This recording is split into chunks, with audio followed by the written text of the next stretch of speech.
Hello everybody, this is Overboy and I'm going to be doing my review for the 2011 movie Hellraiser Revelations. So, this is the 9th movie in the Hellraiser franchise, and in this one, two friends in Mexico discover the Lament configuration and unleash Pinhead, but one decides to survive by swapping himself with someone else, and once they go missing, family members go in search of them, and but they find Pinhead instead. That's the description of it on Letterboxd. This movie is crazy. I have a lot of mixed feelings on here because this is one of those movies that I somewhat enjoy it, but I also am like, is it really that good though? It has a decent concept, and it actually feels like a Hellraiser movie, so that's one of the good things about it, is even though it's not a very well written movie, it does feel like it fits in with the earlier movies in the franchise, instead of being one of those spec script movies that just got turned into a Hellraiser movie, which is always really annoying. This one was just really rushed into production and stuff because the Weinsteins were trying not to lose the rights to it and all that, and because they were planning on remaking Hellraiser, and it never happened. But this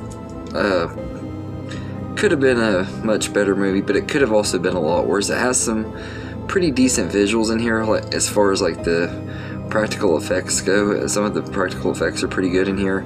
You got some pretty good kills and stuff. The makeup effects look pretty good on everybody except for Pinhead. Pinhead looks absolutely terrible. In fact, one of the new characters becomes like an alternate Pinhead. He's like mini-me Pinhead or something, I don't know.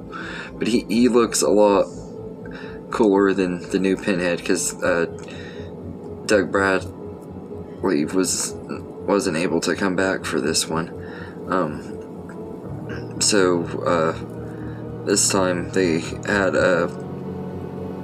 Stephen Smith Collins play him, and I think the actor tried his best. He did the best with what he could at playing the character. I don't think he is as god-awful as some people say he is. He's not very good, but he's not near as bad as some people say. I think people are a little harsh on him and everything because he's not Doug Bradley and everything. I don't think he was that good though. I'm not saying that he was very good in the role or anything. I'm not trying to defend him. I'm just saying that people are a little harsh on him just because he's not Doug Bradley and everything. Just like people were a little harsh on Jackie Earl Haley just because he's not Robert Englund.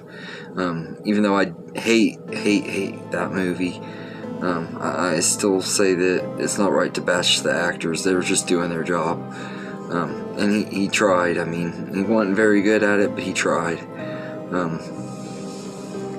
But the rest of the acting in here is not very good either, and it has some really hilariously bad dialogue. And I think that's part of what made this movie at least watchable for me, is I kind of enjoyed watching how bad these actors were, and like how bad the dialogue was. Like they didn't really have anything to work with anyway, but the dialogue is really bad and everything. But there's some really fun moments watching some of these, because some of them are like really over the top. Some of them were talking like they're just reading off of a piece of paper, and some of them it's just each actor has a different way of acting, and they're all really bad and everything. But it makes the movie fun and watchable and everything. And it's only an hour and 15 minutes. It's, I think, the shortest movie in the franchise, so it doesn't overstay its welcome, which, not that it really was welcome in the first place. The Hellraiser franchise really has just not been very good.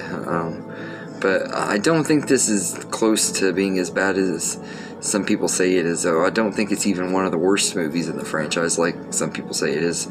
Now I'm gonna say that I think there are movies that are better written in the franchise and stuff, but whenever I do my ranking, this one will be a little bit higher up, just because I had an entertainment factor with it because of how bad it is. It's like a so bad it's good movie. So on a scale of 1 to 10, it probably really deserves like a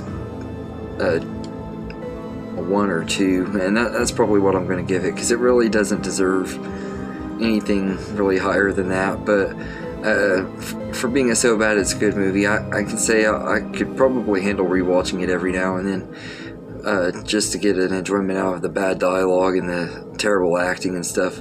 Although there's a lot of other movies that are so bad they're good that I would choose to watch over this one too. So, but yeah, if you're a fan of the Hellraiser franchise, I'd say it's worth at least a one-time watch if you're wanting to see all the movies in the franchise. But aside from that, it's not really that great or anything. So let me know in the comments what you think of Hellraiser Revelations, and I hope you enjoyed this video, and have a good day, everybody.